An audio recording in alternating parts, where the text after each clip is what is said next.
Kieran's not too bad. It's a minor injury, but the scan showed enough to probably keep him out for the next 2 games. And we hope he'll be back for the first game after the international break, although that's not absolutely guaranteed. Do you think he'll stay around the squad, possibly travel with the team for the couple of away matches you've got? That's something he did when he had the bad injury not long after he joined you. Yeah, I think there's every chance that he'll come to both games. He's very keen to stay with the group and not become detached. And that highlights really his leadership qualities.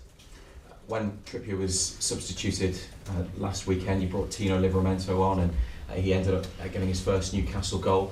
Generally with Livramento, how pleased have you been with what he's given you this season? Because he hasn't always started, but he has put in some big performances in some big matches. Yeah, I think it's been a brilliant start to his Newcastle career, really. I think whether he's played right back or left back or in the wide positions, which he had done, especially during our injury difficulties, I think he's handled himself really well. Played ever so well. Goes without saying how good he is athletically. Highlight about his goal really against Wolves last weekend, where he showed his running ability and then his technical quality to score. So I've been delighted with how he started here. And still only 21 years of age, and when he joined you, he'd only played twice in a year because of a serious injury. Is that something that had been a factor as well, particularly in the early days, because he came to Newcastle with not a lot of football behind him in the previous 12 months? Yeah, very much so. I actually think it's been the ideal introduction to his return from injury, because not only did he have the serious knee injury, he had a hamstring injury just after that, which kept him out, and we needed to nurse him and manage him and look after him. And how this season's gone's probably been the ideal introduction back, and I still think there's more to come. I don't think we've seen the very best of him yet. I really do believe in his potential. So very exciting future ahead of him, hopefully. Anthony Gordon was this week named the club player of the month following a vote by some supporters. 10 goals for you this season, 5 assists. How happy are you with the consistency he's shown across the campaign? Yeah, he's been excellent.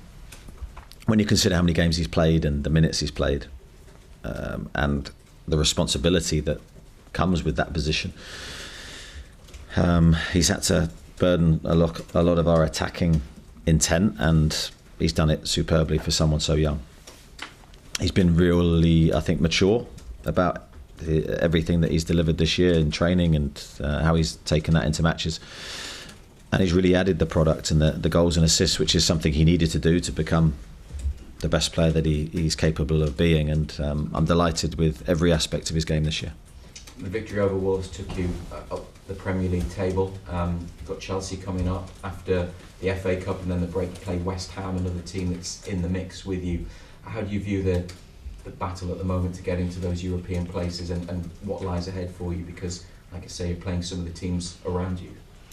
You're not analysing it too much, really, in a sense that I much prefer to analyse our next opposition and how we're going to try and play and what we're going to do to try and win the game. In terms of analysing tables and teams around us, I'll leave that to you guys.